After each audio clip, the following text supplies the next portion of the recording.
Saudi Arabia. Tesisnya berjudul An-Nuqud fil Islam wa Hukmul Ittijaru biha. Uang dalam Islam dan hukum-hukum yang berkenaan dengan uang dalam Islam. Tesis S2. Berapa bulan dia bikin? Bisa 2 tahun, bisa 3 tahun. Itu menulisnya. Ini dipaparkan dalam 45 menit, enggak ada masalah. Baik, kita coba. Profesor Dr. Rafiq Yunus Al-Misri dalam buku beliau An-Nuqud fil Islam, Uang dalam Islam, sejarah tentang Islam, beliau menjelaskan sejarah tentang uang dalam kehidupan manusia. Ya. Beliau menjelaskan ada athar dari Abdul Razzaq dalam kitab Musannafnya yang menjelaskan bahwa yang pertama menggunakan uang emas dan perak adalah Adam alaihissalam. Siapa Adam itu? Nabi, manusia pertama di muka bumi ini. Dialah yang pertama dengan anak-anaknya menggunakan emas dan perak. Walaupun athar ini Israiliyat tidak kuat, bukan dari sabda Rasulullah SAW yang merupakan kebenaran yang mutlak, tetapi ada isyarat lah bahwasanya emas dan perak bukanlah mata uang yang baru. Emas dan perak. Cuman dalam sejarah manusia yang dijelaskan oleh para ulama bahwa mata uang emas dan perak tersebut adanya dari masa pemerintahan Romawi dan Persia. Dinar bahasa apa itu? Dinar bahasa apa? Hah? Bahasa apa? Romawi, bukan bahasa Arab, bukan bahasa Arab. Dari nama dewa Romawi bernama Dinarius. Dinar, uang emas. 1 dinar berapa beratnya? 4,25, sepertinya punya beliau. 4,25 gram, berkisar sekitar itu. Ya, tapi tergantung.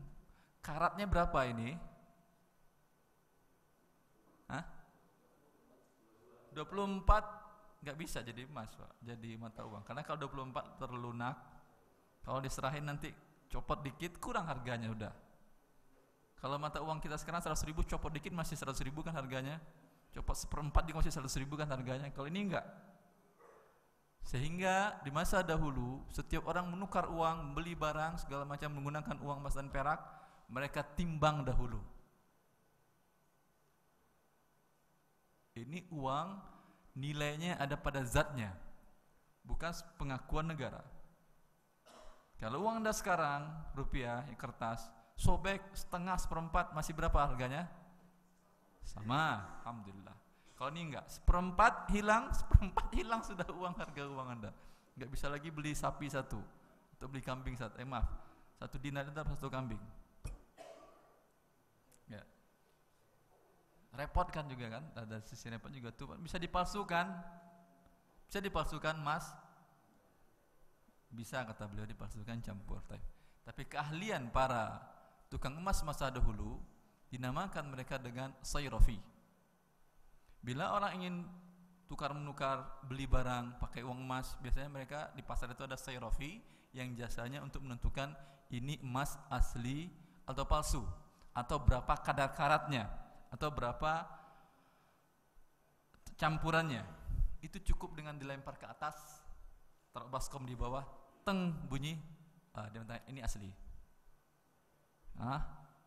Lempar lagi bunyi teng, kata dia oh ini kadarnya kurang. Bisa begitu. Ya Masya Allah. Pakai jin nggak dia? Enggak pakai jin. Karena memang buat dari bunyi bisa mengetahui mana emas yang asli dan tidak, karena sudah terbiasa begitu.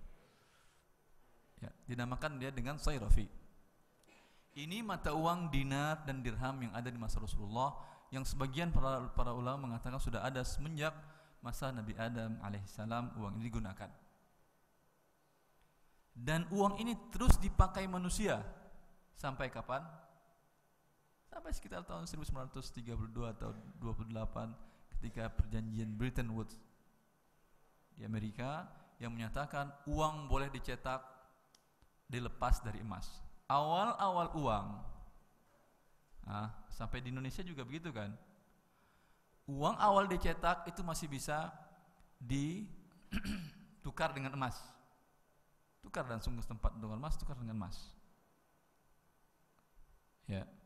Karena Allah Subhanahu wa taala, keadilan Allah Subhanahu wa taala menciptakan uang dari emas dan perak berbeda dengan uang sekarang yang diciptakan oleh manusia. Kementerian Keuangan melalui dirjen pembuatan uangnya, pabrik uangnya, perurinya, bisa nggak dia mencetak uang lebih? Bisa. Bisa nyetak uang kurang? Bisa. Berarti kontrol di tangan mereka. Maka ini tergantung. Pernah di masa pada abad ke-8 Hijriah di Mesir, di mana Raja Mesir waktu itu seorang yang tamak, kemudian mencetak uang fulus. Jadi emas, perak ini mata uang yang asli. Kemudian ada mata uang penyeimbang yang untuk harga barang yang rendah-rendah, terbuat dari timah, dinamakan dengan fulus. Fulus bahasa Arab itu bukan uang artinya mata uang pembantu, uang receh. Dicetaknya dalam jumlah banyak karena menurut dia semakin baik, karena timah berbeda dengan emas dan perak. Emas dan perak orang tidak akan pernah menemukannya sesuai dengan kebutuhan manusia akan barang dan jasa. Maka salah satu hadis Rasulullah mengatakan tanda-tanda akhir kiamat, hari kiamat, apa tanda-tanda hari kiamat? Berkenaan dengan emas. Inhasarul Furat, sungai Efrat. Efrat di mana Efrat?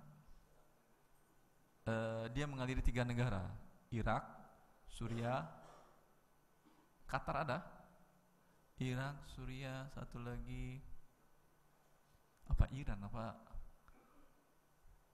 Turki, maaf, dari Turki, kemudian Irak, kemudian Suriah. Sungai Furat, sungai Efrat ini mengalir di situ. Kata Rasulullah, inhasarul Furat, sungai Efrat akan kurang debit airnya dan akan habis airnya sehingga muncul di sana emas. Dan manusia berebut di sana.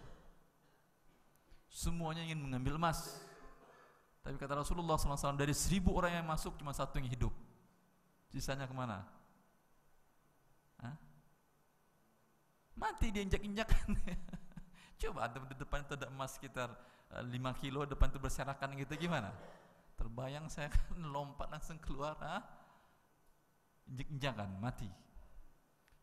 Walaupun demikian, setiap orang yang masuk dia berkeyakinan saya yang hidup, yang lain mati. Begitu tamaknya manusia. Ini menunjukkan bahwa Allah Subhanahu wa taala menciptakan emas dan perak sesuai dengan kebutuhan manusia akan barang dan jasa. Ketika nanti akan akhir kiamat, manusia jumlahnya besar sekali, banyak sekali, maka Allah munculkan emas dan perak dalam jumlah yang sangat besar. Ini sebuah kepastian. Karena Rasulullah SAW mengkhabarkannya dalam hadis yang sahih. Ya. Akan tetapi kita katakan sejarah uang tadi adalah emas dan perak dari masa Adam alaihissalam sampai akhir zaman pun emas dan perak merupakan mata uang. Sampai sekarang pun orang menyimpan kekayaan dalam bentuk apa? Uang, rupiah. Rupiah rugi Anda. Hari ini nilai rupiah Anda bernilai 10 juta rupiah. Setahun lagi berapa nilainya? Berapa nilainya? Sampai masih 10 juta. 10 juta juga nominalnya, tapi nilai 10 juta tidak, kurang apa naik? Kenapa kurang? Pesimis banget sih Anda. Bagaimana kalau dia menguat? Naik kali ya? Nggak mungkin. Nah, terserah Anda. Nggak mungkin apa boleh buat, karena entah, kurang nilainya walaupun nominalnya masih 10 juta. Nggak ada yang, siapa yang nyuri ini?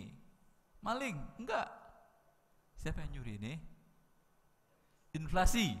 Siapa yang buat inflasi? Siapa yang buat inflasi? Coba teori, ada dosen ekonomi di sini di UI, silahkan. Inflasi penyebab utamanya apa? Jumlah uang lebih banyak daripada barang dan jasa. Betulkah itu? Dia nyetak sesuai kebutuhan. Dari mana jumlahnya banyak? Dari mana jumlahnya banyak? Coba, dari mana jumlahnya banyak? Dari riba. dari riba. Uangnya pinjam sekian, Anda bayar berlebih. Dari mana lebih dicariin dia? Tentu cetak lagi uang, cetak lagi uang, cetak lagi uang. Ya, saya pernah baca perjanjian Bretton Woods ketika terjadi perjanjian uang emas dan perak tersebut akan dihapuskan. Ada salah seorang pakar ekonomi dari Amerika, dia mengatakan yang menyebabkan krisis ketika terjadi Great Depression, depresi ekonomi, hancur ekonomi Amerika pada tahun 1932 ya. 30 lebih sedikit lah, 2 dikit tambah 2 apa 31 Pak, tengah-tengah. Ala kulli hal sekitar tahun itu terjadi. Ada salah seorang pakar ekonomi dari Amerika mengatakan, kata dia, saya adalah tidak suka dengan riba. Karena riba itulah yang menyebabkan uang hancur. Karena uang tidak pernah melahirkan uang.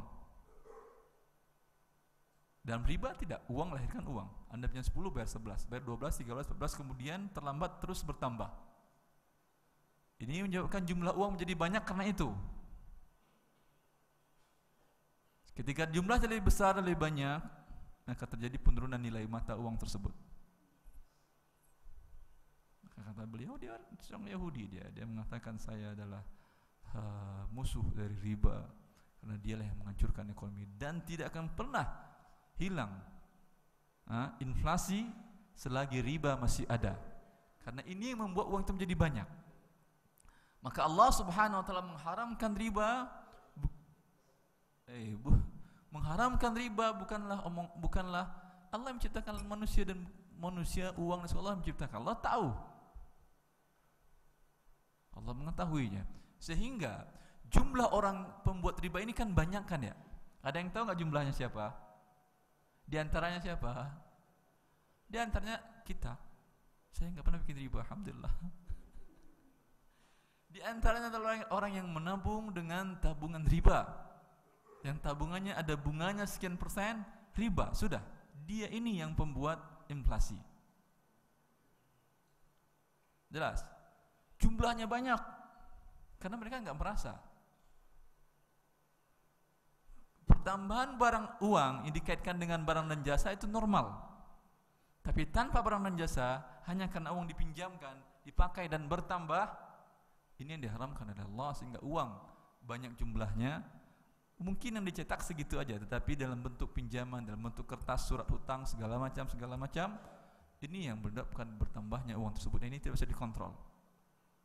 Yang bisa mengontrolnya adalah bila mereka mengharamkan riba, dan taat akan demikian, Allah akan berikan keberkahan kepada manusia dan kepada uang tersebut. Ya.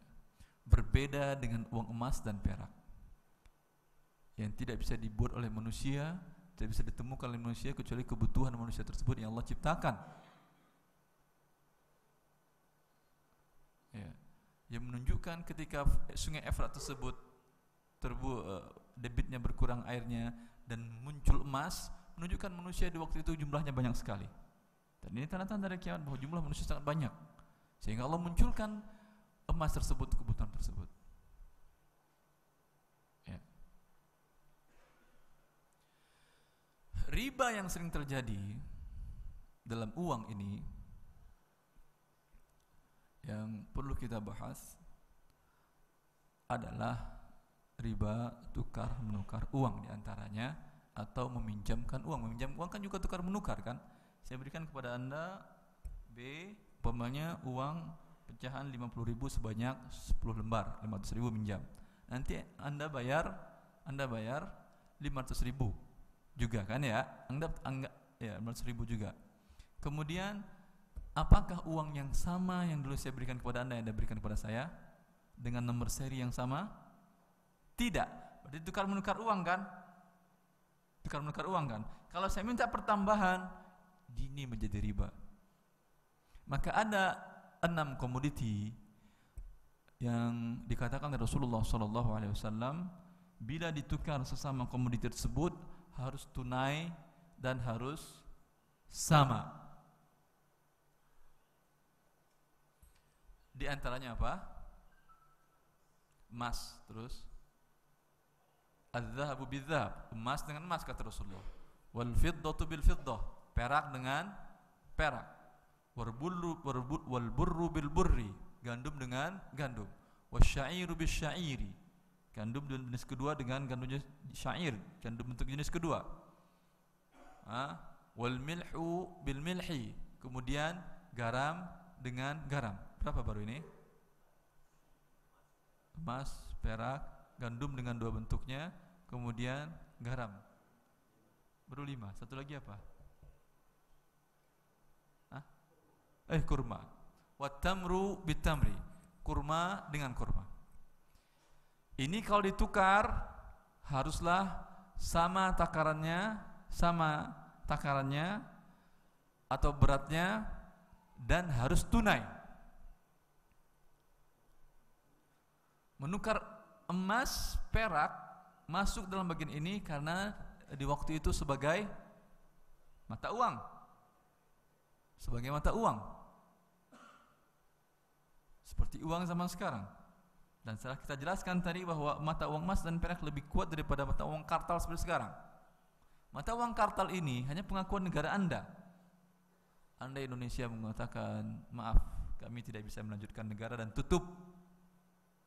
Rupiah yang 200 juta dalam lemari Anda ada gunanya enggak? Ada guna kira-kira apa tidak? Ada. Buat bikin layangan dari uang. Tapi orang belanja sih mau beli dengan uang rupiah Anda, negara Anda sudah tutup. Karena nilai uang Anda sekarang adalah pengakuan negara. Emas dan perak yang Anda simpan tutup Indonesia. Masih ada nilai atau tidak? Masih ada ya. Sampai pun negara-negara maju, beberapa referensi yang saya baca, rahasia kekuatan mata uang pound sterling.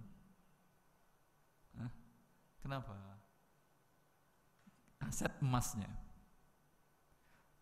Inggris tidak pernah menambah cetakan uang kecuali senilai aset emas yang ada di cadangan emas yang ada sama dia. Amerika juga begitu. Di sini nilai kekuatan rahasianya.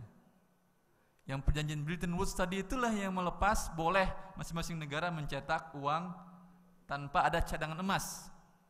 Emas yang dimiliki disimpan di mana simpannya? Di mana? Reserve Bank. Jalannya tahu Pak, alamatnya tahu? Yang penting tahu alamatnya. Allah Ta'ala, Amerika kata di pulau atau di mana disimpan emas, cadangan devisa emasnya. Ya. Di sini nilai kekuatan uangnya emas di belakangnya.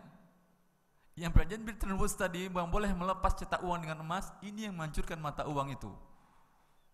Sehingga uang tidak ada backupnya yang menunjukkan bahwa segini nilainya. Sampai sekarang, dari dulu sampai sekarang Anda tahu nilai pound sterling enggak bergeming, walaupun krisis, walaupun apapun terjadi tidak bergeming dia. Karena dia punya cadangan emas. Karena emas inilah uang yang sebenarnya zaman Nabi Adam alaihissalam sampai sekarang itu dia yang mata uang yang sesungguhnya. Adapun mata uang yang lain namanya uang kartal, hanya melambangkan emas yang ada cadangan negara yang cetak oleh negara tersebut. Ketika negara itu dibolehkan melepas cetak uang di luar ke emas cadangan devisa yang ada, terjadilah inflasi negaranya. Uang lebih banyak daripada kekuatan emas dan perak yang dimiliki oleh negara tersebut. Ala kulli hal. Yang penting, hukum yang penting kita pahami dalam menukar emas dengan emas, perak dengan perak, artinya uang dengan uang. Ya, bila ditukar sejenis ada 2 syarat. Pertama, tunai. Kedua, sama bila sejenis. Rasulullah mengatakan mithlan bi mithlin, yadan bi yadin. Emas ditukar dengan emas, perak ditukar dengan perak, gandum ditukar dengan gandum dengan 2 jenisnya, garam ditukar dengan garam, korma ditukar dengan korma. Kata Rasulullah, harus sama dan harus tunai. Dan ini mau tidak mau, maupun ekonomi kafir, maupun ekonomi Yahudi, maupun manapun juga, mereka pegang ini dengan baik. Karena berkaitan dengan sunnatullah dalam masalah uang. Anda tukar uang di tempat resmi seperti bank, dipotong oleh dia atau tidak? Anda punya uang pecahan 100.000 rupiah sebanyak 10 lembar. Ingin tukar dengan pecahan 10.000 rupiah. Ada potongan atau tidak? Kenapa tidak ada potongan? Sama dengan hadis Rasulullah SAW tadi. Bukan karena dia mengakui bahwasanya kami berdosa kalau kami potong. Enggak. Anda ngerti mereka dosa riba atau tidak? Tapi ini berbahaya buat ekonomi negara tersebut bila uang dijadikan komoditi. Bila ditukar berlebih, dalam Islam jelas riba. Tapi akan merusak ekonomi mereka sehingga mereka tidak lakukan itu. Meminjamkan uang dibayar berlebih. Bagaimana? Kalau ini mereka jalankan atau tidak? Bank-bank itu menjalankan atau tidak? Dipinjamkan uang sekian, itu dibayar berlebih. Ini yang mereka lakukan. Riba atau tidak ini? Riba berarti menukar dengan berlebih. Apa akibatnya? Inflasi.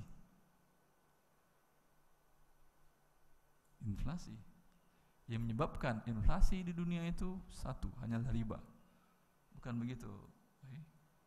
Ngaku aja antum, ya atau tidak? Iya. Beliau dosen ekonomi di UI. Yang menyebabkan inflasi adalah riba itu.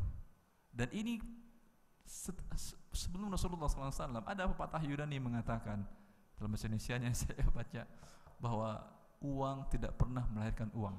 Dari mana mereka dapatkan? Dari agama Nasrani. Yang riba diharamkan semenjak Nabi Adam AS untuk menjaga uang tersebut. Yahudi Nasrani juga mengharamkan riba.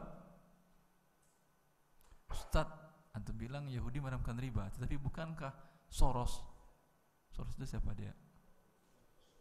Soros itu yang punya IMF itu ya, yang ngasih utang. Riba atau tidak utangnya? Iya, riba. Tetapi dalam agama Yahudi yang sudah mereka robah, Yahudi haram memberikan riba, berbuat riba dengan sesama Yahudi. Dengan non-Yahudi boleh. Karena tahu di Indonesia non-Yahudi dia ambil riba banyak-banyak dari Indonesia. Dengan Yahudi tidak. Mereka masih padahal dalam agama mereka yang betul tidak boleh. Anda Muslim, boleh enggak meminjamkan uang dengan cara riba kepada non-Muslim? Tidak boleh. Itu yang agama yang betul. Ini mereka agama sudah dirubah mereka seenaknya. Kalau mereka diuntungkan, boleh. Walaupun agama mereka melarangnya. Cukup saya kira. Cukup, ya udah diskusi aja. Tanya jawab. Ya, silakan yang bertanya. Ya, baik, langsung saya tanya jawab.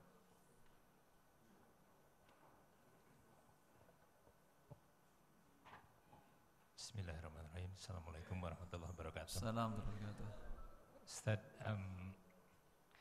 negara menerbitkan surat hutang. Ya. Ada yang surat hutang konvensional, ORI. ORI. Ada juga sukuk yang katanya syar'i. Katanya syar'i. Itu yang saya tanyakan, Ustaz. Sebetulnya sukuk itu sendiri, karena surat hutang itu kalau misalnya dalam yang non riba itu dari perdagangan, ada bagi hasil misalnya ya. Yang mana? Yang sukuk? Enggak, bukan. Kalau misalnya ORI? Yang dalam hal yang biasa, dalam keuntungan itu dari perdagangan biasanya. Yang mana? Yang sukuk atau yang obligasi? Ini yang non keduanya. Tapi yang saya tanyakan, sukuk itu sendiri. Gimana tidak? Begini. Di dalam Islam kan uang tidak menghasilkan uang. Bukan, ini pepatah Yunani. Uang tidak melahirkan itu pepatah Yunani. Oh itu. Iya, tapi itu juga yang basisnya dari perekonomian Islam harusnya tadi adalah pertukaran emas dengan emas, barang dengan barang, dengan jumlah dan jenis yang sama. Nah, sedangkan sukuk itu memberikan kupon. Kupon artinya pertambahan kan? Pertambahan, betul. Nah, itu yang saya tanyakan di mana syar'inya gitu. Sukuk? Iya. Baik. Kemudian yang kedua, satu-satu dulu. Ini sukuk panjang nih. Saya berikan pelatihan 5 hari di Kementerian Keuangan tentang sukuk. Oh gitu ya. Boleh Gimana? sukuk dulu deh. Kita mau 5 hari juga. Iya, baru kemarin Ini kemarin sebelumnya mereka membicarakan tentang sukuk.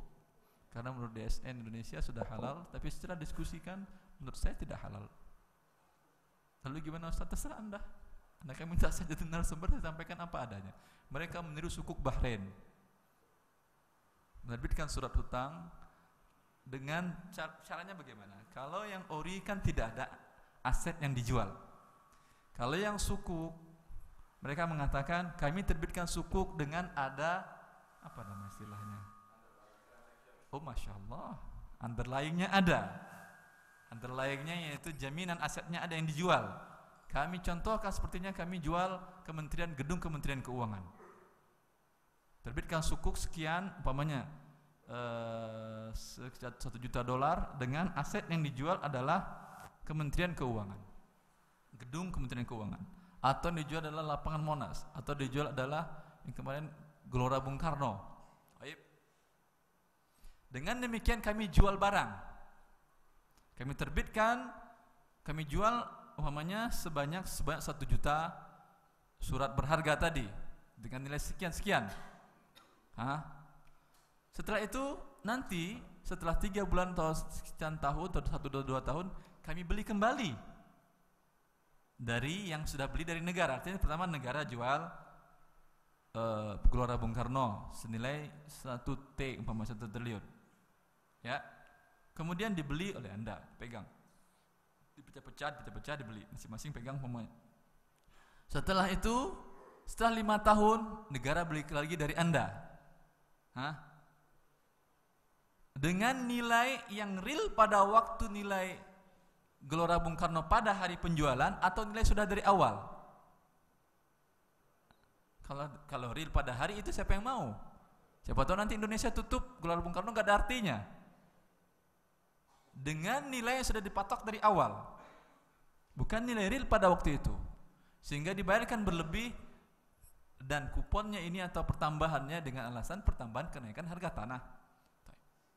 Sekarang saya sampaikan pada mereka, dan ini juga sukuk Bahrain diharamkan oleh para ulama karena itu juga. Yang dijualnya Bandara Soekarno-Hatta, yang dijualnya adalah Gelora Bung Karno. Adakah negara yang sadar, yang sadar, yang tidak lagi mimpi mau menjual aset vitalnya? Ada enggak? Ini bandara yang dijual dia, Bandara Bung Karno dibikin sukuk, ya. Kemudian kalau ini Gelora Bung Karno, saya beli umpamanya sukuknya setengah, berarti setengah Gelora Bung Karno milik saya, ya. Baik. Sekarang saya pengen nanam singkong di Gelora Bung Karno. Ini kan tanah saya, bisa? Coba bisa? Tanahnya dia. Bisa. Tapi antum ditembakin sama polisi. Apalagi di bandara. Bandara kan setengah punya saya, 1/4 punya saya. Saya ingin tanam landasan pacunya itu, saya tanam portal, saya mau main badminton. Bisa? Tidak bisa. Berarti ini bohong-bohongan jualnya. Karena persyaratan jual beli barang menjadi milik si pembeli dengan setelah dia qabat. Ini tidak. Bohong-bohongan. Sukuknya ada di Indonesia dan sukuk di Bahrain itu diharamkan oleh para ulama internasional semuanya. Dan pertambahannya pun nanti ada pertambahan kuponnya kan. Ketika Anda saya beli dulu umpamanya 10 triliun sukuk itu semua, saya sendiri yang beli. Kemudian nanti setelah 5 tahun saya akan diberi pertambahan umpamanya 1 triliun. 1 triliun rupiah. Betulkah 1 triliun ini pertambahan nilai tanah bandara selama 5 tahun? Mungkin iya, mungkin tidak. Tetapi saya sudah jamin dari awal dapat 1 triliun. Karena tanah tadi bisa turun. Andai bandara tersebut dilanda banjir terus, berapa harganya? Kan sering banjir kan ya? Berapa harganya lagi? Sama seperti harga tambak ikan, sama seperti itu, udah jadi sering banjir. Maka ini adalah akal-akalan.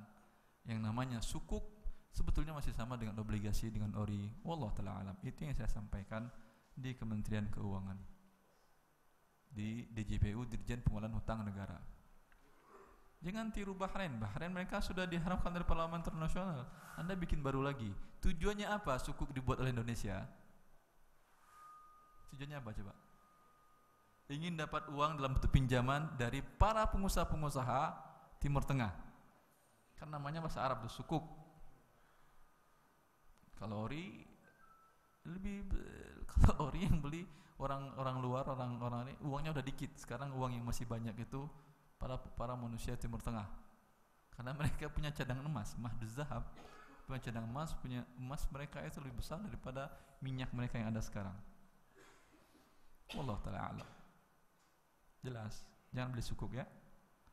Beli aja tanah jual nanti, lebih baik daripada sukuk tadi dibeli. Ya Kak. Alhamdulillah. Assalamualaikum warahmatullahi wabarakatuh.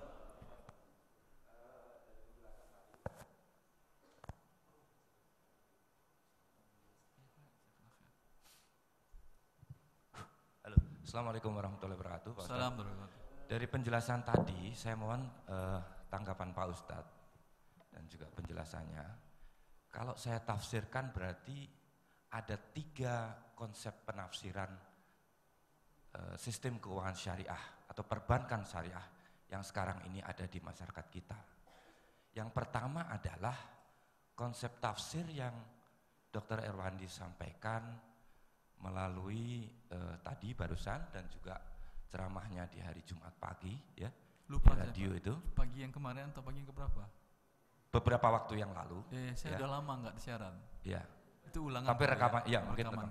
Jadi intinya adalah bahwa perbankan syariah yang sekarang ini, produk perbankan syariah yang sekarang ini ada itu belum murni menggambarkan satu konsep syariah yang benar. Saya tidak mengatakan belum murni, saya mengatakan haram. Salah satu contoh yang waktu itu Dr. Erwandi belum sampaikan. Bukan murni, haram. Haram, oke. Haram, salah satu contoh yang Dr. Erwandi sampaikan adalah bahwa akad transaksi murabahah yang tidak dilakukan jual beli secara benar. Ya, ini riba saya katakan. Ya, oke. Yang kedua adalah konsep tafsir perbankan syariah yang sekarang banyak kita lihat di dalam sekeliling kita, ya, yang didukung oleh Dewan Syariah Nasional. Ya. Sama termasuk sukuk yang tadi Dr. Erwandi sampaikan, itu juga mendapat persetujuan dari Dewan Syariah Nasional Majelis Ulama Indonesia. Ya. Ya. Pak Safi Antoni juga di situ duduk di situ sebagai Dewan Syariah. Tahu. Ya. Safi Antonio. Kemudian yang ketiga adalah sistem keuangan syariah yang kalau kita baca bukunya Profesor Quraisy Shihab, ya, itu bahwa perbankan konvensional itu sebetulnya juga masih bisa dibenarkan karena tidak ada, singkatnya ya, tidak ada unsur penindasan, pendoliman di situ. Karena merujuk kepada Al-Imran 130 di mana tidak ada pelipat gandaan. Nah, pertanyaan saya Pak Ustadz, ada 3 tafsir seperti ini, apalagi khususnya yang Dr. Erwandi sampaikan, kemana kita sebagai pengusaha mau melakukan transaksinya? Kalau perbankan syariah oleh Dr. Erwandi kritisi tidak syar'i, sementara Safi Antoni yang 3 bulan yang lalu ke sini itu mengatakan bahwa itu syar'i. Nah, kemana kita akan menggunakan transaksi perbankan? Konvensional tidak bisa, syariah tidak bisa. Dr. Erwandi kritisi di situ. Nah, maksudnya apakah enggak? Pertanyaannya adalah apakah tidak lebih baik, mumpung masih pada hidup ini, Profesor Quraisy Shihab ya, yang kumlot itu di dalam tafsir Al-Quran masih ada, Dr. Safi Antini masih ada, Dr. Erwandi Tarmisi juga sangat jago di sini juga masih ada. Diskusilah gitu. Adakah titik temu ya, supaya kita sebagai pelaku bisnis itu ada lebih kejelasan, bukan terbagi-bagi dalam 3 aliran konsep keuangan syariah yang sekarang ini ada. Terima kasih. Assalamualaikum warahmatullahi wabarakatuh. Assalamualaikum.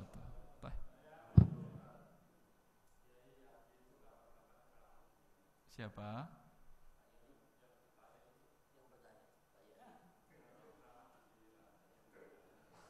Masya Allah. Allah yang salam, Allah barik. Ya. Saya tidak mencela atau mengurangi atau tidak menghargai para orang-orang yang disebutkan oleh beliau, Pak Quraisy Shihab. Beliau spesialisnya tafsir. Kalau dia mau masuk S2 syariah, ya, dia harus ngambil sekitar 16 mata kuliah lagi. Berbeda jurusan ini Pak, beda jurusan. Itu baru masuk S2 aja, dia harus kuliah lagi sekitar 2,5 tahun. Kalau dapat nilai yang bagus baru bisa masuk S2 fikih atau usul fikih. Sama juga saya kalau mau masuk ke tafsir, S2 tafsir, sekarang S3 saya usul fikih syariah. Kalau masuk jurusan dia, saya harus ngambil sekitar 2-3 tahun mata kuliah lagi, 2-3 tahun kuliah lagi harus. Kalau dia harus untuk ngambil S2 saja, ngambil 2 tahun lagi, kira-kira kalau ngomong masalah fikih bisa dipegang nggak perkataannya? Coba bayangkan. Maka kalau dia ngomong fikih, doktor tafsirnya walaupun profesor tafsir, ya, jangankan gitu. Kalau saya tanya saja dia, salah satu referensi, ini buku ini siapa yang nulis para ulamanya dalam ilmu fikih yang spesifik. Saya yakin dia bisa jawab. Baru nanya nama pengarangnya aja. Kalau saya tanya dia umpamanya, sebutkan 10 kitab dalam madhab Maliki, rujukan utama dalam fikih Maliki, saya yakin dia tidak bisa jawab. Itu baru nama kitab saja. Apalagi untuk spesifik tertentu, dia butuh kuliah lama. Ada teman-teman saya yang pindah jurusan dari fikih ke usul, udah S1-nya sama-sama syariah. Pindah dari jurusan fikih ke usul, harus ngambil mata kuliah 8 jam lagi. Lulus, nilai mumtaz, nilainya komlot baru masuk. Ingin ngambil S3 seperti itu juga. Karena ada beberapa mata kuliah yang tidak dipelajari di fikih. Ini masih satu fakultas, beda jurusan. Saya kira di ilmu umum sains gitu juga kan ya? Begitu atau tidak? Begitu, saya yakin. Enggak mungkin profesor kimia ngomong masalah ekonomi bisa. Atau profesor ekonomi ngomong masalah fisika, dikirain orang gila kali ya. Kayak gitulah pergambarannya. Jangan kita kira bahwa profesor dalam bidang ilmu agama lalu mengerti semuanya. Tidak. Saya tidak pernah melihat Profesor Quraish Shihab ada di Dewan Syariah Nasional yang membidangi masalah keuangan syariah. Ada namanya? Tidak. Jelas, keluar satu, tinggal satu lagi.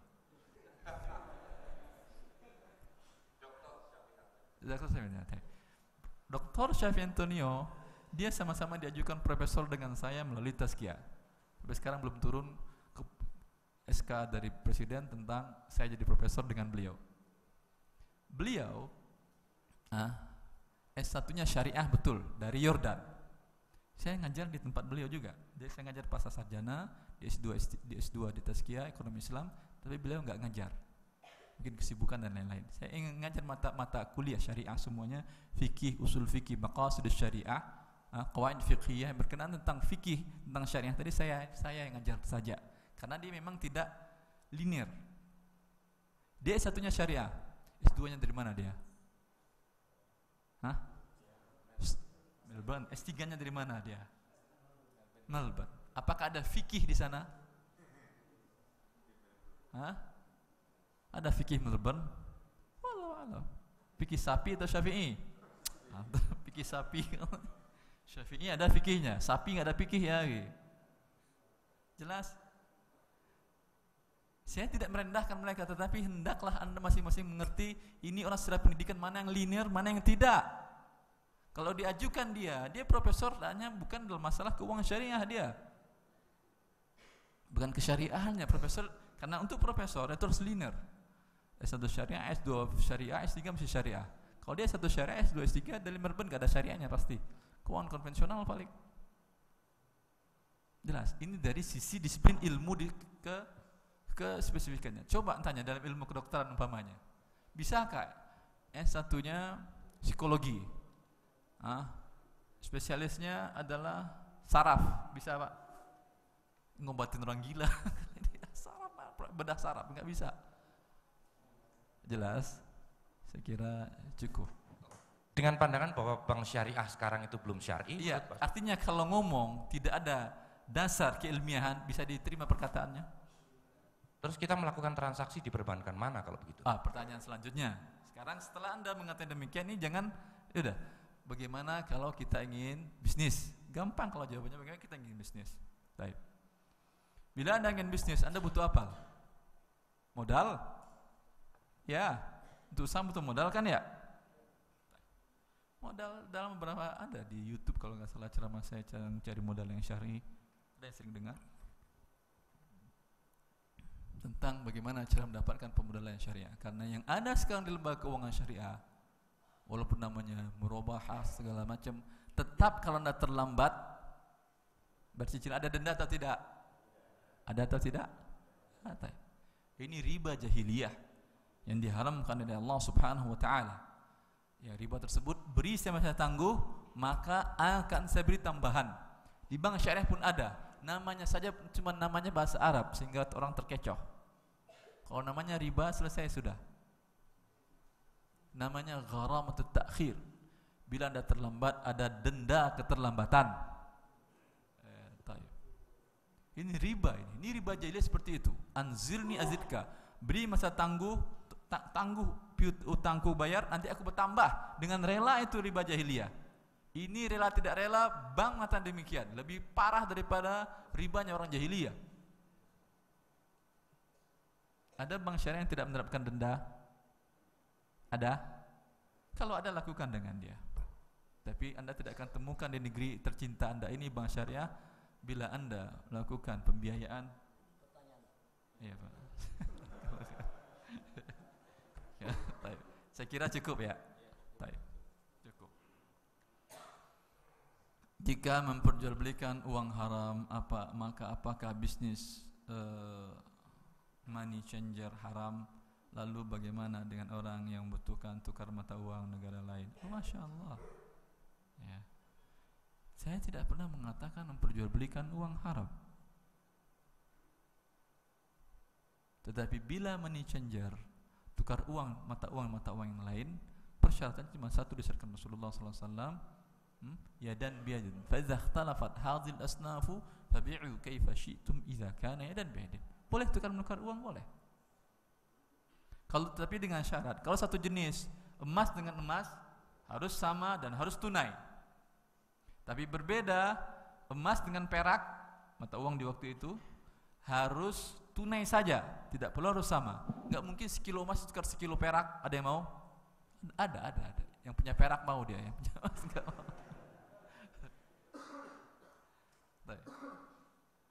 Rasulullah syaratkan kalau sama perak dengan perak, emas dengan perak, emas. Atau emas sekarang, mata uang kartal sekarang ini, ya, rupiah dengan rupiah, persyaratannya apa? Harus dua. Pertama, tunai. Kedua, sama nominalnya. Sama nominalnya. Kalau sama nominalnya apa keuntungan kita sebagai money changer? Tidak ada kalau orang tukar rupiah dengan rupiah. Karena tukar di bank pun tidak ada pertambahan kan? Ada pertambahan? Ada pengurangan? Tidak. Karena dia tahu akan merusak ekonomi sebuah negara.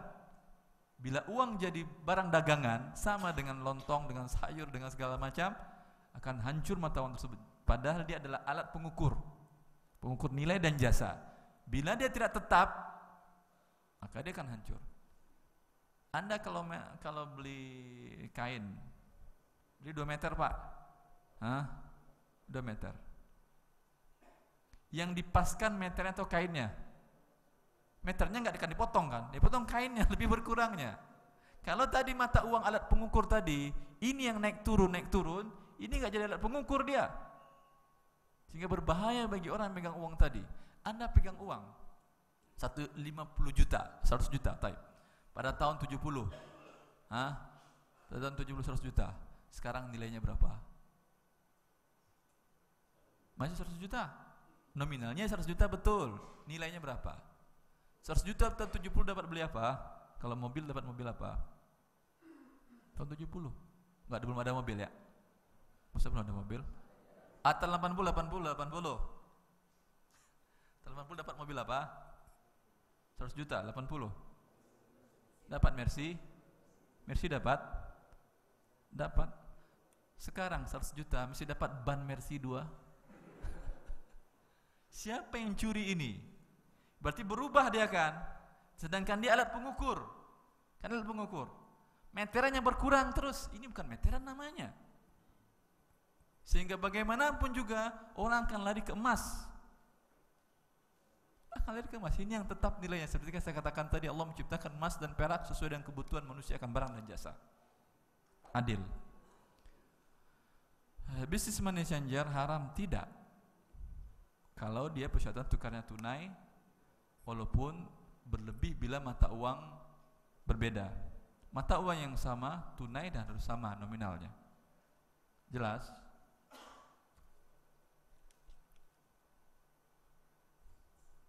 Ustaz, saya mau bertanya. 3 tahun yang lalu saya meminjamkan uang kepada teman yang telah ditinggal oleh suaminya. Ibu yang bertanya berarti ya.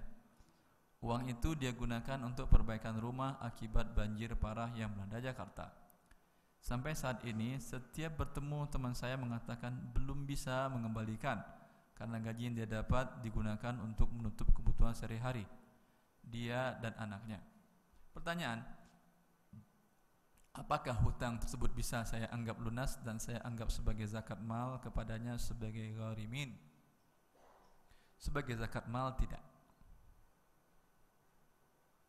Karena Anda tidak mampu narik, enggak kembali, udah zakatin aja, enggak. Karena persyaratan zakat harus ada serah terima.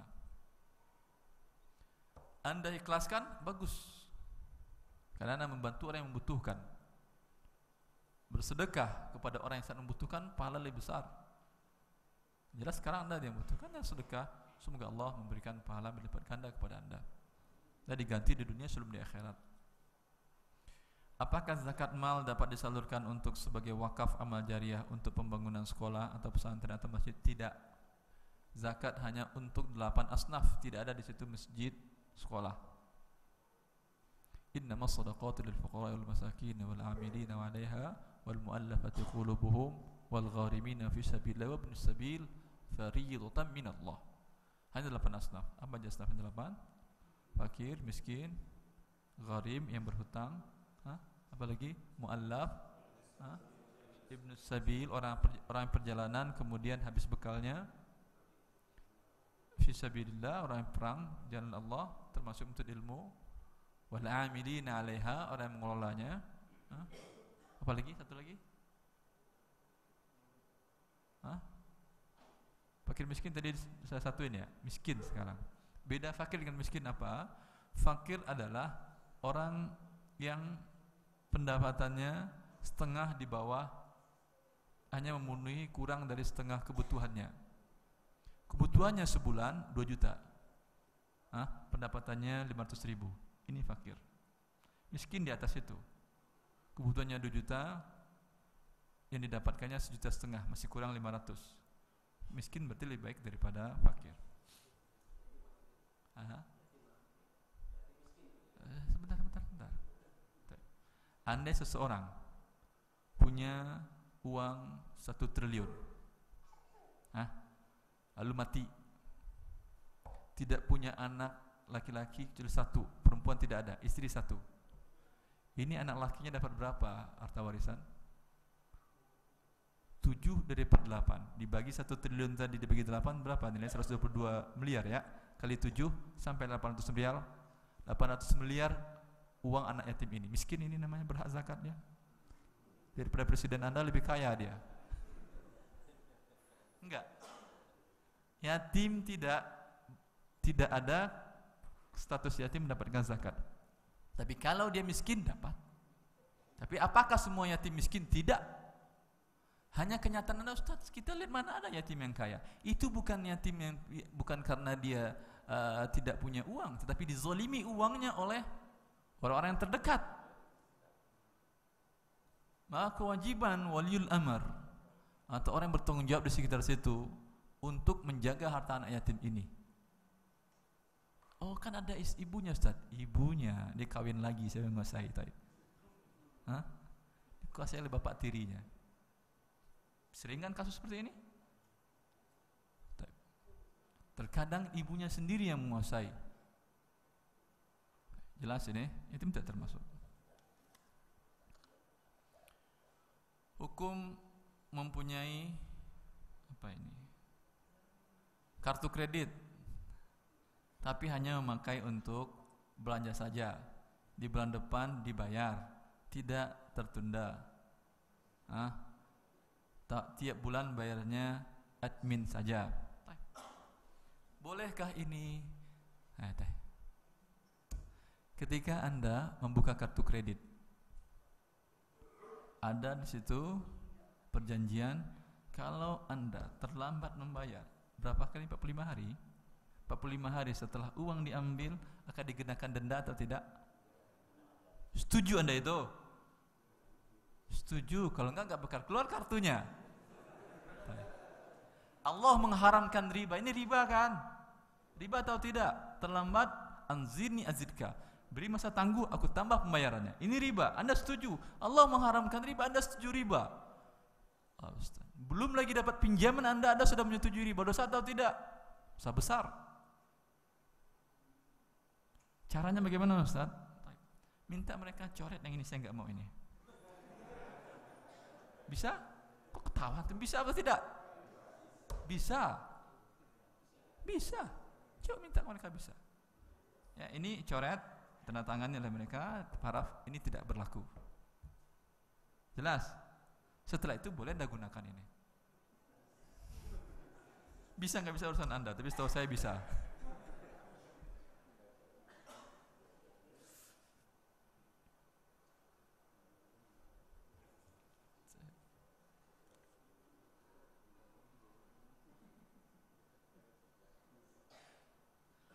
Apakah BMT Bintaro masih dalam pembinaan atau pengawasan Ustadz dan bisa jadi solusi untuk menabung pembiayaan sekarang? BMT Bintaro ya pengawasan saya. Ya. Selama yang saya ketahui yang mereka laporkan, karena saya ngawasi bukan melihat satu persatu, tidak, sesuai dengan laporan mereka. Sesuai dengan laporan mereka nggak ada masalah. Bisa akan jadi solusi? Mungkin bisa kalau Anda butuh, mungkin juga tidak. Apakah boleh kita menjual rumah dengan harga pasaran apa ini? Rumah, betul rumah? Pasaran sekarang, betul rumah ini pertanyaannya? Apa maksudnya ini? Apakah boleh kita menjual rumah dengan harga pasaran sekarang? Syukran Ustaz. Boleh, nggak ada masalah. Susah membacanya, jawabannya gampang. Boleh jawabannya. Ini orangnya kayak jenius ini.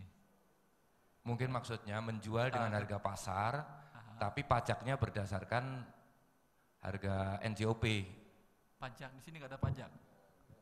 Yang bertanya Bapak bukan? Kalau mau dipertajam pertanyaan itu. Bukan dipertajam, berarti Anda menambahkan yang tidak ada. Bid'ah atau tidak ini? Kecuali Anda bertanya, saya terima. Kalau enggak bikin lagi tulis, nanti saya bacain. Kaki, apa kaki ini? Betul kaki. Kaki pegawai negeri, gaji apa kaki? Kami, ketahuan orangnya mana ini yang kami ini? Teruskan. Kami semua, kami pegawai negeri. Askes sudah dimasukkan ke dalam BPJS. Apakah BPJS itu halal? Jazakallahu khairan. BPJS ramai ya?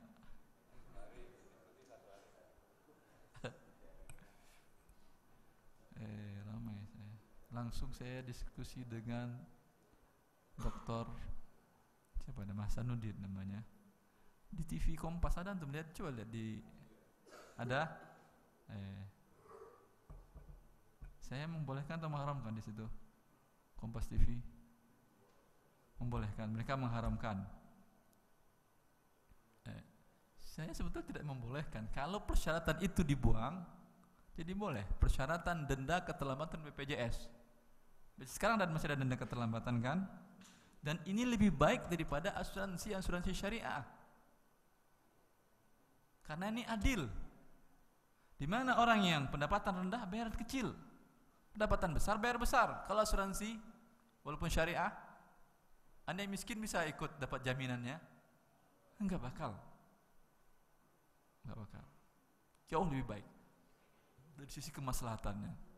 Cuman hanya satu persyaratan yang masih haram, saya minta kepada mereka tolong dihilangkan, yaitu denda keterlambatan.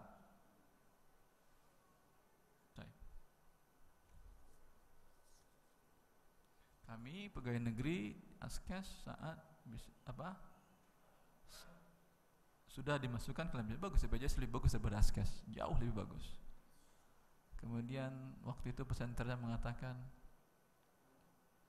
kalau saya tidak salah, ini berkaitan dengan perut mereka Pak Ustadz, karena para anggota Dewan Syariah itu menjadi pengawas Dewan Pengawas Syariah di asuransi syariah itu. Gajinya tahu Anda? Tahu Anda gajinya berapa?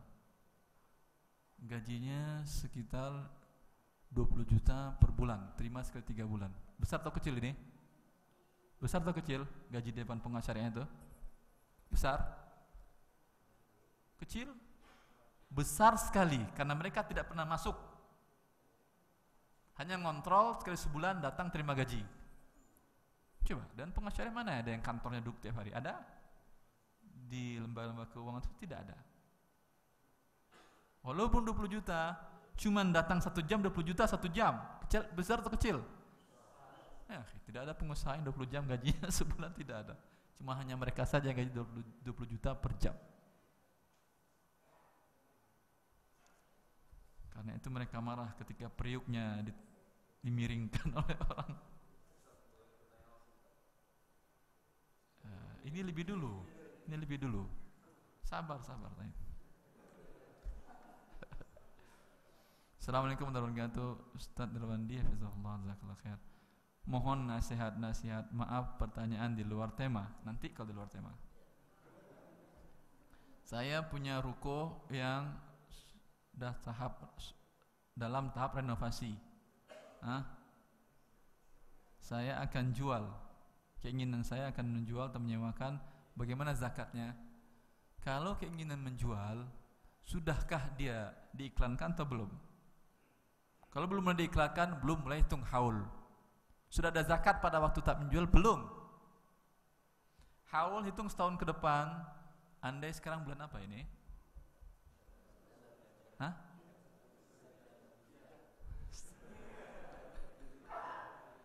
Ya akhi, tidak ada bulan September, tidak ada.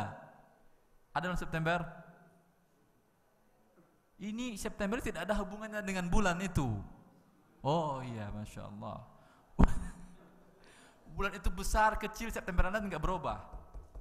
Tetapi sekarang berarti Zulhijjah kan? Zulhijjah itu betul ada hubungan dengan bulan. Ketika bulannya tidak ada, kecil muncul 1 dia. Besar 15 dia. Hilang lagi, habis dia. Ada hubungan dengan bulan? Ada. Kalau September Anda ini bulan-bulanan, tidak ada hubungan sama sekali. Mau besar mau kecil, dia tetap tanggal 1 aja dia. Jelas? Kenapa September ini masih digunakan? Ini yang menggunakannya adalah orang-orang pihak yang kaya. Karena dia diuntungkan 11 hari untuk gaji karyawannya. Kalau bila Anda gunakan bulan yang itu, semua orang bisa mengetahuinya, itu lebih cepat 11 hari dalam 1 tahun. Kalau gunakan bulan yang ini, lebih panjang 11 hari. Sehingga gaji Anda dipotong 11 hari setiap tahun. Ya atau tidak? 1 tahun itu ya, berapa tahun kerja, ada berapa tahun? 15 kali 11 hari, berapa tahun dah? Setengah tahun dipotong gaji Anda.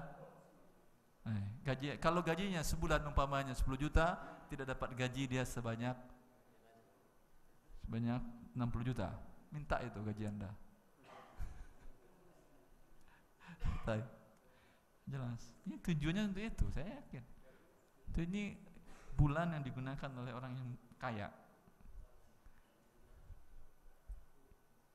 Bagaimana uang pensiun yang diterima oleh pensiunan pegawai bank konvensional yang dibayar oleh dan bank yang bukan ada syariahnya, konvensional tadi ya. Yang mana? Zakat renovasi, yang mana?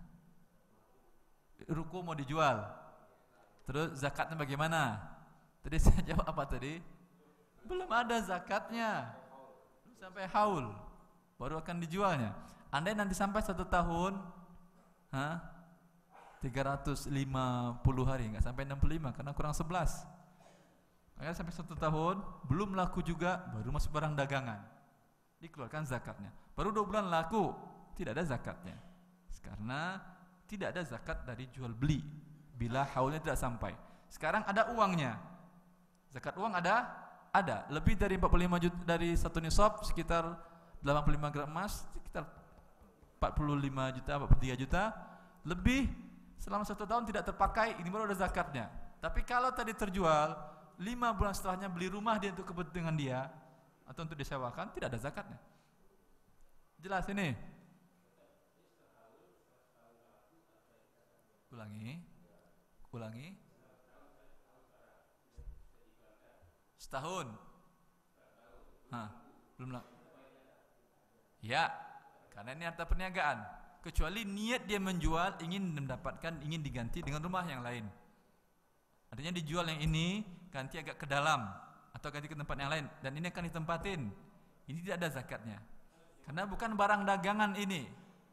Karena ingin mengganti dengan rumah yang diinginkannya.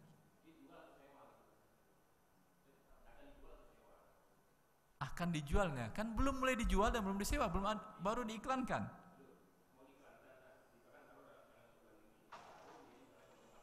Setahun belum laku.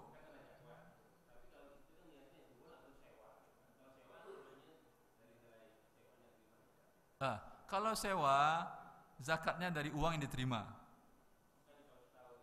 Sebentar. Diterima uang sewa, terima uang sewa. Sampai enggak senisab digabungkan dengan uang yang lain. Kalau sampai sudah setahun atau belum, kalau belum tidak ada zakatnya.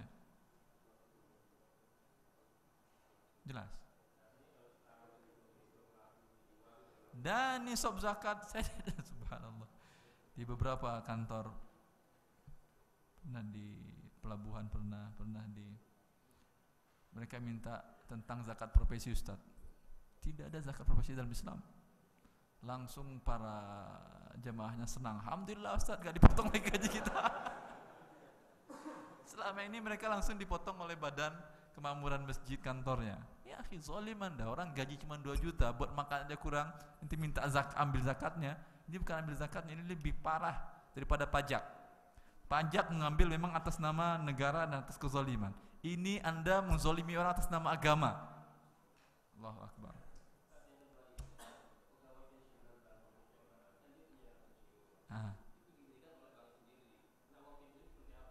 Uang pensiunnya boleh dimakan atau tidak? Uang pensiunnya haram. Udah?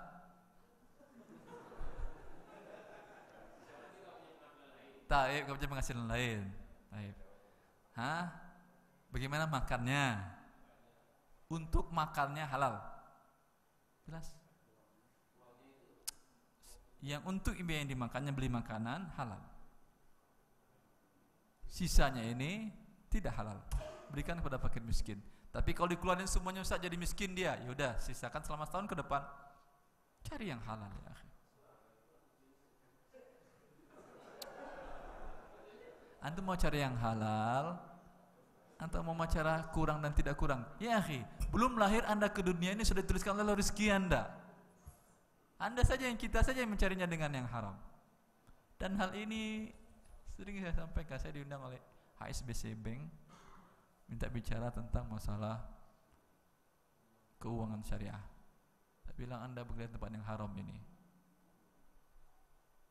Lalu yang hadir karyawan-karyawan, Ustaz kita resign Ustaz, ada di vice presidennya. Saya bilang gimana? Mereka resign, setuju Anda? Saya juga mau resign Ustaz, bukan mereka aja. Alhamdulillah. Allah berikan yang halal, kenapa Anda pengen yang haram? Ustaz, saya mohon penjelasan dalil syar'i terkait permasalahan yang kami hadapi terutama di komplek-komplek perumahan. Hukum menyewakan fasilitas umum komplek. Saat kami membeli rumah di komplek melalui developer, harga yang kami beli tersebut selain tanah dan bangunan yang kami tempati juga termasuk fasilitas umum seperti beberapa lahan yang merupakan fasilitas umum. Kami bermaksud memanfaatkan aset fasilitas umum tersebut dengan menyewakan sebagai tempat usaha. sehingga hasilnya bisa kami gunakan untuk biaya gaji satpam, petugas kebersihan dan perawatan jalan dan sebagainya untuk kepentingan semua warga. Bagaimana pandangan syariat terhadap sewa menyewa fasilitas umum ini? Apakah halal atau haram? Sebentar. Fasum ini milik Anda atau milik Pemda? Hah? Setahu saya Pemda. Setahu saya Pemda yang memiliki.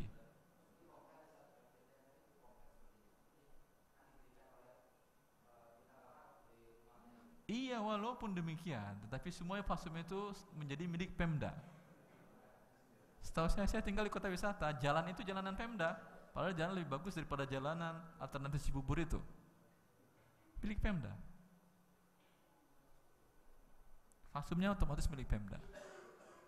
Kalau Pemda mengizinkan nggak ada masalah. Izinkan Pemda, kami gunakan untuk biaya ini. Kalau mereka setuju nggak ada masalah. Diizinkan kira-kira atau tidak? Ketawa tuh saya nanya semua. Ya Allah Ustaz.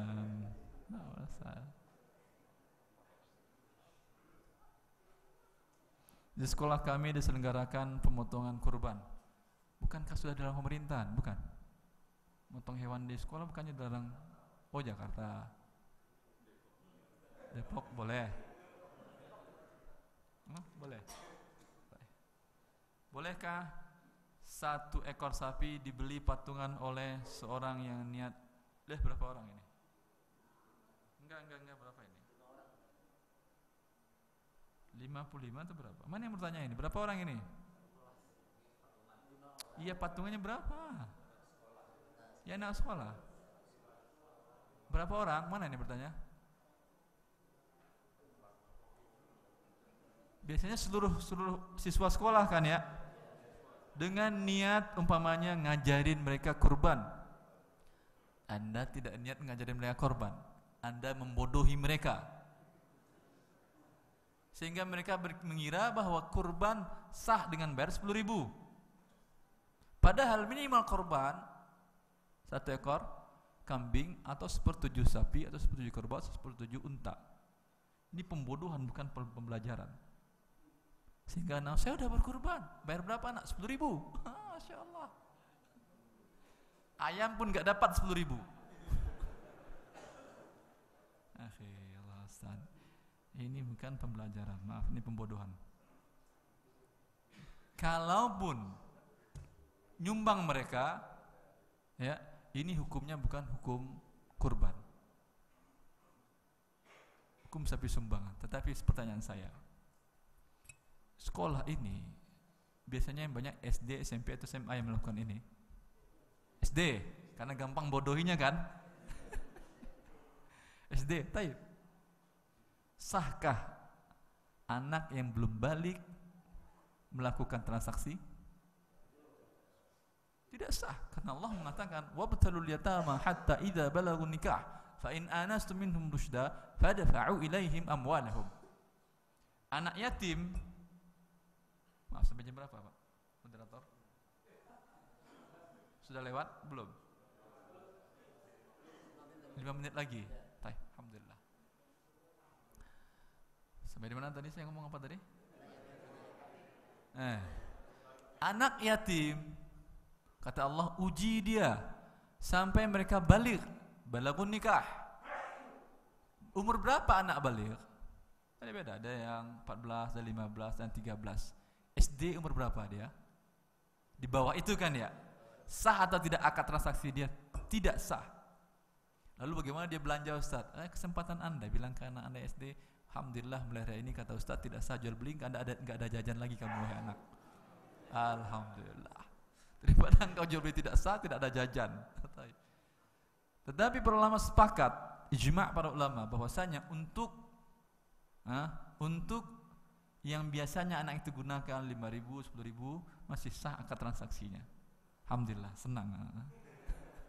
Enggak jadi dipotong, ditutup uang belanjanya. Jelas. Kalau untuk iuran sapi tadi berarti minta tambahan ke orang tuanya kan? Ya, memberatkan orang tuanya. Kemudian ini bukan lagi kurban, ini pemerasan kepada anak SD. Kenapa anak SD yang diminta? Karena anak SD yang bisa diperas. SMP mau dia. Wallahu a'lam, mungkin tidak. Apalagi kalau tahu dia ini pembodohan, bukan namanya kurban. Daging sapinya adalah sapi sama dengan sapi dibeli barang-barang tidak terhitung kurban. Karena kurban minimal 1 ekor kambing. Kalau Anda ingin ngajarin anak, di rumah diajarin orang tuanya, suruh nabung dia. Sampai uangnya terkumpul, nanti kita kurban atas nama kamu, giliran siapa duluan, itu enggak ada masalah. Tapi jangan di sekolah nabung jumlah segitu. Karena jumlah segitu besar. Di sekolah ya, Allah musta'an. Saya 10 tahun terakhir ini saya makan disubsidi anak yang bekerja di bank konvensional. Karena suami sudah pensiun, tidak punya sumber penghasilan. Saya mengajar ngaji, tapi saya tidak berani mengambil upah karena ayat-ayat Allah yang saya tahu. Kesimpulannya, sampai sekarang kami masih makan dari anak. Bagaimana jalan keluarnya, Ustaz? Syukran. Lebih baik Anda memakan upah ngajar ngaji daripada makan uang riba anak. Riba dosa besar. Riba dosa besar. Ngaji, kalau memang tidak mampu, boleh dia menerima upah dari ngajar ngaji. Sepakat para ulama ini. Cukup. Tinggal diapain? Hukum bekerja di konsultan pajak. Hukum bekerja di konsultan pajak. Konsultan pajak tujuannya untuk apa? Untuk memperbesar pajaknya, perkecil atau menolkan. Kalau dia membantu Anda untuk menolkan pajak Anda, bagus, boleh. Iya, saya enggak, masalah ini enggak ada masalah saya.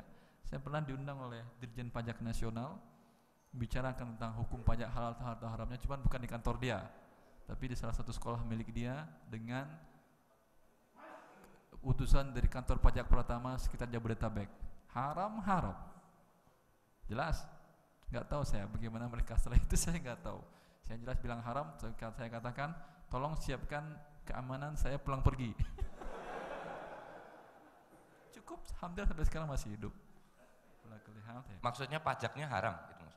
Haram pajak ya akhi. Kata Rasulullah SAW, tidak la yadkhulul jannata sahibu maksin. Penarik pajak tidak pernah masuk surga. Saya tahu akan panjang permasalahannya. Yang santai. Saya lanjutkan. Hai. Terima kasih Pak Ustaz. Ya. Kata Rasulullah SAW, la yadkhulul jannata sahibu maks. Tidak akan masuk surga penarik pajak. Ustaz, itu dulu mukus kezaliman. Mukus itu setiap para pedagang yang lewat sebuah daerah, dia harus bayar uang untuk masuk daerah tersebut, untuk masuk pasar tersebut. Bukankah itu cukai namanya sekarang? Biaya masuk. Belum lagi yang pajak pendapatan Anda. Belum lagi pajak tanah aneh. Milik siapa? Milik Allah atau milik negara? Milik Allah. Tapi kata mereka enggak. Tanah, air, laut, apa lagi?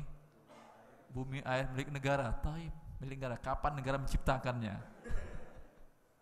Anda sama manusia dengan kita. Maka bila bisa lari dari pajak dengan Anda selamat, bagus. Bagus betul. Tapi daripada Anda, kalau Anda dizolimi, apa boleh buat? Bayar. Wa in daraba zahrak wa in akhadha ma'lak. Akan ada nanti pemimpin di akhir zaman yang zalim. Mereka akan ngambil harta Anda, akan memukul Anda. Lari, silakan lari. Akan tetapi kalau tidak bisa, bersabar. Apa boleh buat? Bayar. Untuk urus keamanan segala macam, umpamanya gampang urusan Anda ke negara, bayar. Kalau tidak, apa boleh buat? Kalau selamat, boleh. Jelas? Bingung? Jangan bayar, saya bilang. Tapi kalau akan dapat mudarat Anda, kan susah urusan Anda, akan dapat indah pada segala macam, apa boleh buat? Ini bayar uang palak namanya, bukan uang pajak. Negara itu, apalagi negara kalau sudah miliki air, tanah, bumi, laut, hutan milik dia kan ya? Kaya atau miskin dia?